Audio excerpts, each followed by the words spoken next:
নমস্কার, 5টা 5 বৈশালী নিয়ে আপনাদের সাথে রয়েছে আমি প্রিয়াঙ্কা।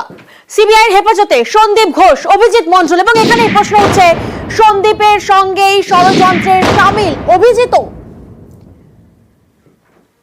এখানেই প্রশ্নটা উঠছে যে সন্দীপ ঘোষের সঙ্গেই কি ষড়যন্ত্রে শামিল অভিজিৎ মণ্ডল। শিয়ালদা আদালতে সওয়াল সিবিআই এর ঘটনার দিন সন্দীপের সঙ্গে টানা কথা টালা থানার প্রাক্তন ওসির এবং এখানেই প্রশ্ন যে সকাল 10টায় ঘটনা জানাজানি হলেও এফআইআর কেন রাত 11:30টায়। বিভিন্ন প্রশ্ন সামনে উঠছে। সিবিআই হেফাজতে সন্দীপ ঘোষ এবং অভিজিৎ মণ্ডল, মঙ্গলবার পর্যন্ত সিবিআই হেফাজত। প্রতিনিধি অর্পিতা এই মুহূর্তে আমাদের সঙ্গে রয়েছেন, সরাসরি অর্পিতা থেকে একটু জানার চেষ্টা করবো। অর্পিতা, আজকে কোর্টের সওয়াল জবাব প্রক্রিয়ায় ঠিক কি হলো?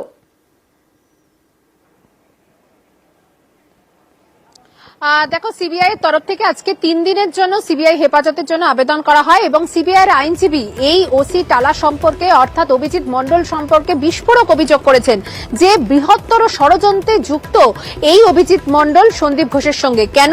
তার কারণ তারা বলেছেন যে সন্দীপ ঘোষের সঙ্গে এই অভিজিৎ মণ্ডল যেদিন দেহ উদ্ধার হয় নির্যাতিতার, সেদিন কিন্তু টানা অনবরত তাদের মধ্যে যোগাযোগ ছিল। অর্থাৎ এর পিছনে কিন্তু বৃহত্তর কোনো ষড়যন্ত্র রয়েছে বলে তারা সন্দেহ করছেন। শুধু তাই নয়, এই ঘটনাতে এভিডেন্স ট্যাম্পার করা হয়েছে, অর্থাৎ তথ্য প্রমাণ লোপাট করা হয়েছে এবং এই সকালবেলায় অর্থাৎ যেদিনকে 9ই আগস্ট সকাল 10টায় ঘটনার কথা জানাজানি হয়, কিন্তু তার 1 ঘন্টা পরে ওসি গিয়ে পৌঁছায় এবং রাত্রি 11:30 হয় এফআইআর করতে। অর্থাৎ এই যে এফআইআর করতে যে ঢিলেমি বা এফআইআর করতে যে গাফিলতি, সেই বিষয়টা কিন্তু তারা তুলে ধরেন এবং সেখানে তারা বলেন যে একজন পুলিশ অফিসার, তিনি সমস্ত রকম তিনি নিয়ম জানেন, কিন্তু রেপ এন্ড মার্ডার অর্থাৎ খুন এবং ধর্ষণের ঘটনাতে যেভাবে এখানে কর্তব্যে তিনি বিমুখ ছিলেন বা যে সতর্কতার সাথে এই এফআইআর করা উচিত ছিল তা তিনি অবলম্বন করেননি।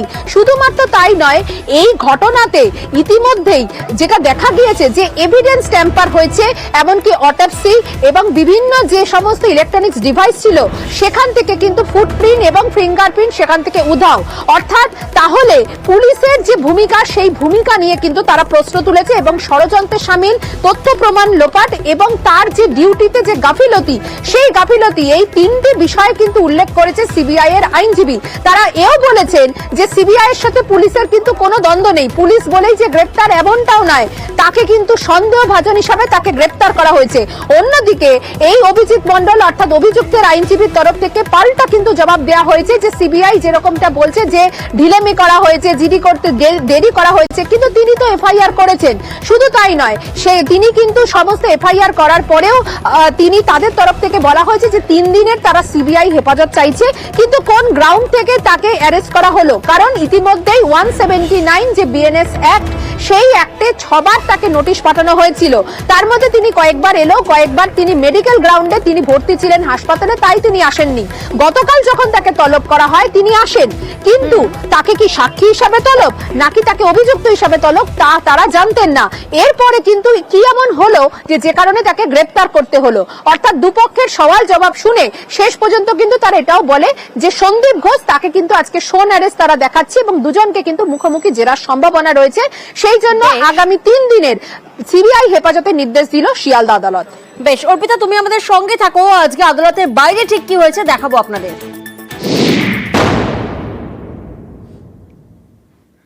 দেখুন, যে ছবি আপনাদেরকে দেখাচ্ছি, এদিন আদালতে টালা থানার অপসারিত ওসিকে পেশ করার আগে তাকে ঘিরে বিক্ষোভ।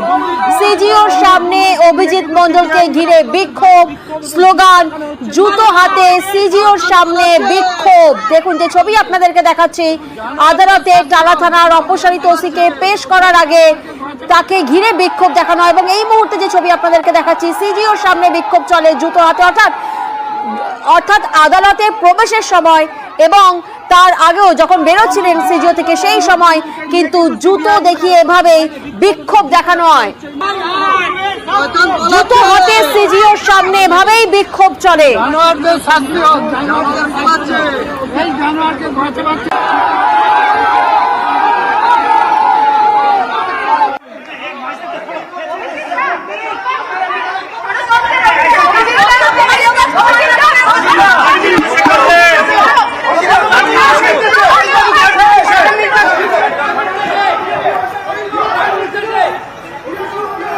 একেবারে যে ছবি আমরা দেখছি আদালতের টালা থানার অপসারিত ওসিকে পেশ করার আগে তাকে ঘিরে বিক্ষোভ, সিজিওর সামনে অভিজিৎ মণ্ডলকে ঘিরে বিক্ষোভ। প্রতিনিধি অর্পিতা এই মুহূর্তে আমাদের সঙ্গে রয়েছেন। অর্পিতা, যে ছবি আমরা দেখলাম একেবারে প্রবেশ করার সময় জুতো দেখিয়ে বিক্ষোভ এবং সেখান থেকে বেরোনোর সময়ও জুতো দেখিয়ে বিক্ষোভ, যারা বিক্ষোভ দেখালেন তারা কারা?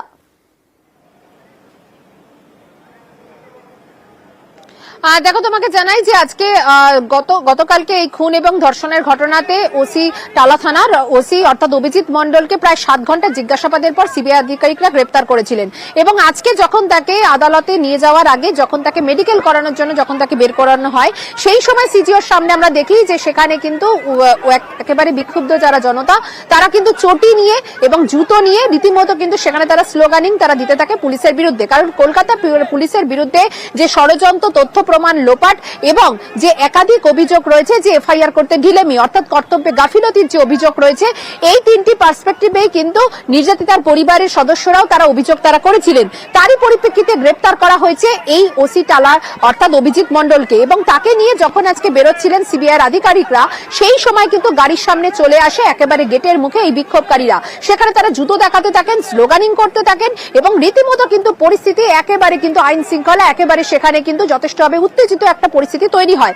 সঙ্গে সঙ্গে সেখানে বিধাননগর কমিশনারের পক্ষ থেকে সেই সমস্ত পুলিশ আধিকারিকরা যায়, ঘটনাস্থল থেকে সেই যারা সেখানে বিক্ষোভ যারা দেখাচ্ছিলেন তাদেরকে সেখান থেকে সরিয়ে দেওয়া হয় এবং জুতো হাতে বেশ কিছু বিক্ষুব্ধ সেখানে জনতাকে দেখা যায়, তাদেরকেও কিন্তু সরিয়ে দেওয়া হয় এবং তারপরে সিবিআই এর যে গাড়ি সেই গাড়ি করে সোজাসুজি নিয়ে যাওয়া হয় বিআর সিং এ, সেখানে মেডিকেল চেকআপের পর তারপরে কিন্তু শিয়ালদা আদালতে পেশ করা হয়। অর্থাৎ বিক্ষুব্ধ যে জনতা, যে ছবি তুমি দেখতে পাচ্ছ যে সিজিওর গেটের সামনে সেখানে কিন্তু রীতিমতো জুতো দেখিয়ে বিক্ষোভ এবং আদালতেও কিন্তু আমরা দেখলাম যে সেখানে বারের যে মেম্বার তারাও কিন্তু অপোজ করছে বা তারাও কিন্তু এর বিরোধিতা করছে যে তার হয়ে যেন কোনো আইনজীবী যাতে না দাঁড়ায়, এমনকি এই অভিযুক্তের আইনজীবীকে তারা কিন্তু থ্রেটও করে বিচারক নেমে যাওয়ার পরে। সব মিলে কিন্তু বলা যায় যে পুলিশের বিরুদ্ধে যে ক্ষোভ এবং যে বিক্ষুব্ধ যে অবস্থা সেই অবস্থার পরিপ্রেক্ষিতেই আজকে দেখা গিয়েছে এই জুতো হাতে এই বিক্ষোভ। এর আগে তুমি দেখেছো নিশ্চয়ই যে সন্দীপ ঘোষের সময় তো আমরা দেখেছি যে জুতো গাড়িতে ছুঁড়ে মারা, তারপরে তাকে মাথায় কিন্তু তাকে আঘাত করা। ঠিক একইভাবে আমরা আজকে দেখলাম যে সিজিও কমপ্লেক্স থেকে বেরোনোর সময় কিন্তু পরিস্থিতি একেবারে অন্যরকম ছিল, যদিও সেখানে বিধাননগর পুলিশ এবং কেন্দ্রীয় বাহিনী থাকায় অবশেষে কিন্তু তাকে নিয়ে যাওয়া হয় অর্থাৎ ওসি টালা অর্থাৎ এই অভিজিৎ মণ্ডলকে নিয়ে যাওয়া হয়েছে এবং তারপরে তাকে 3 দিনের সিবিআই হেফাজতের পর সন্দীপ ঘোষ এবং ওসি টালা অর্থাৎ অভিজিৎ মণ্ডল দুজনকে কিন্তু ইতিমধ্যেই সিজিও কমপ্লেক্সে নিয়ে আসা হয়। একেবারে অর্পিতা, সেই ছবি আমরা দেখেছি এর আগে সন্দীপ ঘোষকে চটি চাটা, সেই ছবি আমরা যেমন দেখেছি তেমন একই ছবি আজকে দেখা গেল অভিজিৎ মণ্ডলকে ঘিরে বিক্ষোভ, জুতো হাতে সিজিওর সামনে চলে বিক্ষোভ এবং অভিজিৎ মণ্ডলকে যখন সাংবাদিকরা প্রশ্ন করেন তখন তিনি কি বলেছেন? তিনি বলছেন ভগবানের উপর আস্থা আছে। শুনুন একবার।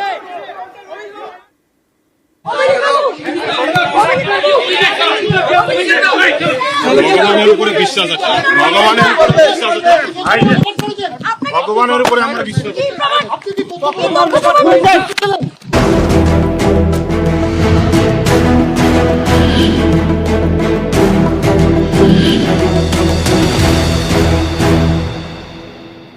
আরজিকর কাণ্ডের আবহে আমরা জানি যে দিকে দিকের প্রতিবাদ চলছে, আন্দোলন চলছে। এসবের মধ্যে একটা সিসি ক্যামেরার ফুটেজ সামনে এসেছে যেখানে দেখবেন প্রাথমিক স্বাস্থ্য কেন্দ্রের ডাক্তারকে কিভাবে মারধর করা হচ্ছে।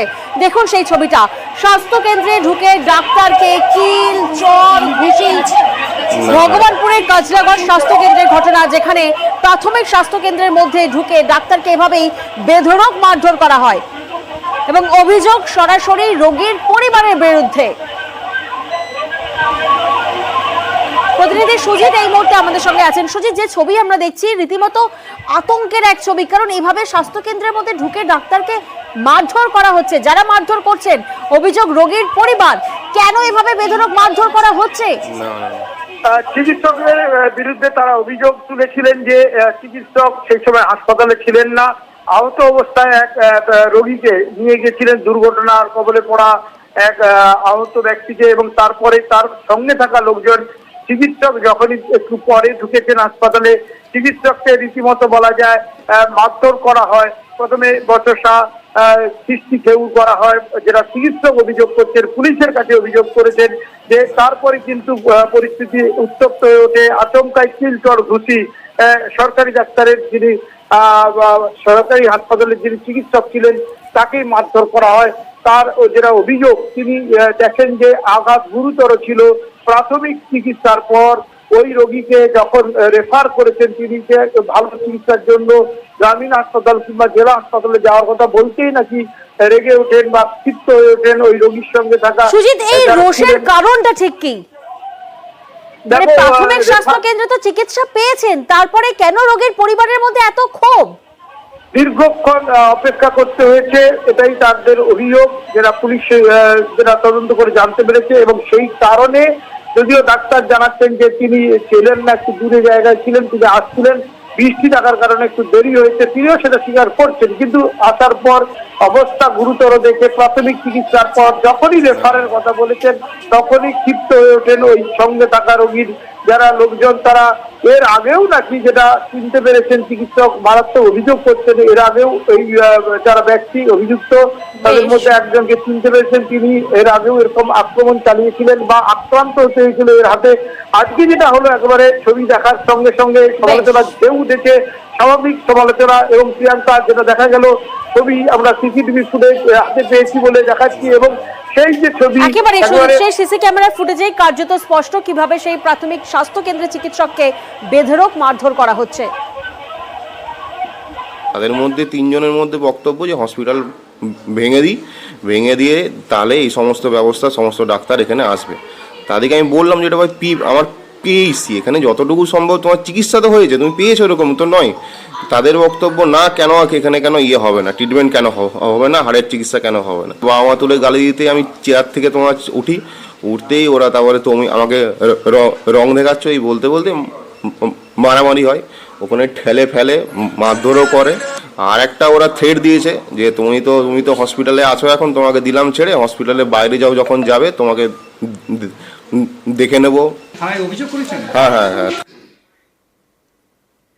আর এবার আমরা নজর রাখবো বিচার চেয়ে রাজপথে মিছিল শুরু হয়েছে, মহা মিছিল জুনিয়র ডাক্তারদের। যে ছবি এই মুহূর্তে আপনাদেরকে দেখাচ্ছি, মহা মিছিলে জুনিয়র ডাক্তাররা সেন্ট্রাল পার্ক থেকে স্বাস্থ্য ভবন মহা মিছিল। প্রতিনিধি ইরন এই মুহূর্তে আমাদের সঙ্গে রয়েছে। ইরন, আমরা জানি স্বাস্থ্য ভবনের সামনেই ধর্নায় জুনিয়র ডাক্তাররা 6 দিন ধরে সেই ধর্ণা কর্মসূচি চলছে। এই মুহূর্তে মিছিল কতদূর এসে পৌঁছলো? দেখো, যে মিছিল ডাক্তারদের ডাকে জুনিয়র ডাক্তারের ফ্রন্টের ডাকে যে মিছিল সেন্ট্রাল পার্ক থেকে স্বাস্থ্য ভবন পর্যন্ত যাওয়ার কথা, সেই মিছিল আগে শুরু হয় নির্দিষ্ট সময় থেকে বেশ খানিকটা পরে শুরু হয়। কারণ প্রচুর মানুষ এসে যোগদান করছিলেন, বিভিন্ন পেশার মানুষ। ইতিমধ্যে মিছিল এসে করুণাময়ী যে মেট্রো স্টেশন তার কাছাকাছি এসে পৌঁছেছে মিছিলের প্রথম ভাগ। এবং মিছিলের যতটা মিছিল দেখে মনে হচ্ছে তাতে আরো সময় লাগবে এবং নির্দিষ্ট সময় থেকে একটু লেটই হবে বিষয়টি পৌঁছতে। এবং রাস্তার মোড়ে মোড়ে প্রচুর মানুষ দাঁড়িয়ে রয়েছেন। আমাদের ক্যামেরায় আমরা দেখতে পাচ্ছি যে রাস্তার বিভিন্ন করে মানুষ দাঁড়িয়ে রয়েছে, তারাও কিন্তু মিছিলে যোগদান করছে। জুনিয়র ডাক্তার ফ্রন্টের ডাকে আজই নয় দাবি কর, এই ব্যানারে তাদের যে 5 দফার দাবি আরো একবার মনে করিয়ে দেওয়ার জন্য, সেই দাবিকে সামনে নিয়ে আসার জন্য জুনিয়র ডাক্তারদের ডাকে আজকের যে মহামিছিলে জুনিয়র ডাক্তাররা রয়েছেন, যে মহামিছিলে রয়েছেন জুনিয়র ডাক্তাররা শুধু ডাক্তারের পেশার বাইরে যে অন্যান্য বিভিন্ন পেশার মানুষ, অভিনয় জগতের মানুষ, আর যে আমরা এরকম অনেক মানুষকে দেখতে পেয়েছি, সাধারণ মানুষ, আইনজীবী, আইন পেশার মানুষ এবং অনেক পরিবারের পেয়েছেন যাদের পরিবারের জন্য সহজ ডাক্তার বা উকিল তারা কেউ রয়েছেন, এরকম সদস্য বিভিন্ন মানুষ তারা এসে উপস্থিত হয়েছেন। এবং চিকিৎসককে ধর্ষণ খুন বিচার চেয়ে রাজপথে আন্দোলন জারি। যে ছবি আপনারা দেখছেন, নার্সদের প্রতিবাদ কর্মসূচিও রয়েছে। করুণাময়ী থেকে স্বাস্থ্য ভবন পর্যন্ত মহা মিছিলের গর্জন কলকাতার রাজপথে। যে ছবি আপনারা দেখছেন, একদিকে সেন্ট্রাল পার্ক থেকে স্বাস্থ্য ভবন পর্যন্ত মহা মিছিল জুনিয়র ডাক্তারদের, কারণ স্বাস্থ্য ভবনের সামনে আমরা জানি টানা 6 দিন ধর্ণা কর্মসূচি জুনিয়র ডাক্তারদের, তাই জুনিয়র ডাক্তারদের মহা মিছিল। এবং অন্যদিকে নার্সরা তারাও কিন্তু মিছিলে সামিল হয়েছেন। করুণাময়ী থেকে স্বাস্থ্য ভবন পর্যন্ত মিছিলে নার্সরা, এবং এই মুহূর্তে দুটো মিছিল একসাথে একত্রিত হয়েছেন এবং জমায়েত গন্তব্যস্থল স্বাস্থ্য ভবন যেখানে টানা 6 দিন ধর্ণা কর্মসূচিতে রয়েছেন, অবস্থানে রয়েছেন জুনিয়র ডাক্তাররা।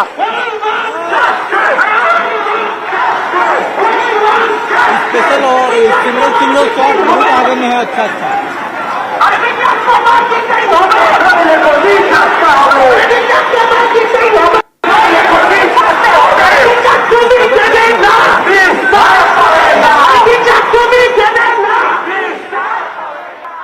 পাশাপাশি যে ছবি আপনাদেরকে দেখাচ্ছে ভিক্টোরিয়া হাউস থেকে শ্যামবাজার পর্যন্ত, সেখানেও মিছিল। উত্তর ও মধ্য কলকাতার বিভিন্ন স্কুলের প্রাক্তনীদের মিছিল, আরজি করের প্রতিবাদে এই মিছিল শুরু হয়েছে। আমরা জানি যে সোশ্যাল মিডিয়ায় যেমন জোর প্রচার চলছে, তেমন কলকাতার গণ্ডি পেরিয়ে এই প্রতিবাদের আজ জেলায় জেলায় পৌঁছে গিয়েছে এবং রবিবারের বিকেলে কার্যত দিকে দিকে এই মিছিলের সব ছবি সামনে আসছে। বিচার চেয়ে রাজপথে আন্দোলন জারি। ভিক্টোরিয়া হাউস থেকে শ্যামবাজার পর্যন্ত মিছিলে বিভিন্ন কলেজের প্রাক্তনীরা।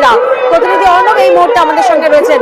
অর্ণব, এই মুহূর্তে এই মিছিল কতদূর এসে পৌঁছেছে?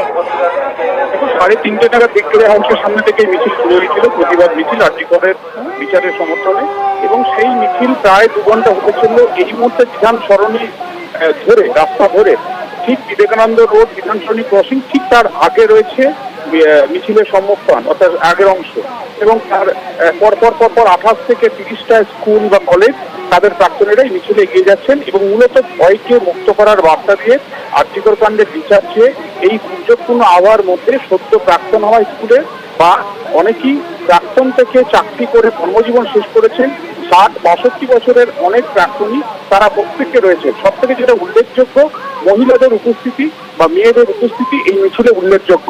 এবং মূলত কলকাতা এবং উত্তর কলকাতার একাধিক স্কুল, সেই স্কুলের মধ্যে রয়েছে Hindu school, Hare school, Bethune school, প্রতিষ্ঠান স্কুল। একেবারে ভিক্টোরিয়া হাউস থেকে শ্যামবাজার পর্যন্ত মিছিলে বিভিন্ন কলেজের প্রাক্তনীরা বিচার চেয়ে রাজপথে আন্দোলন জারি। উলু ও শঙ্খধ্বনিতে প্রতিবাদ, সেই ছবি দেখা যাচ্ছে। আরজি করের চিকিৎসককে ধর্ষণ, খুন, দিকে দিকে আজ প্রতিবাদ মিছিল। নার্সদের প্রতিবাদ যেমন করুণাময়ী থেকে স্বাস্থ্য ভবন পর্যন্ত, তেমন অন্যদিকে আমরা দেখেছি জুনিয়র ডাক্তাররা, তাদেরও মিছিল। এবং এই মুহূর্তে যে মিছিলের ছবি আপনাদেরকে দেখাচ্ছি, ভিক্টোরিয়া হাউস থেকে শ্যামবাজার পর্যন্ত মিছিলে বিভিন্ন কলেজের প্রাক্তনীরা। আন্দোলন চালিয়ে যাব যতদিন না বিচার পাবে, আন্দোলন চালিয়ে যাব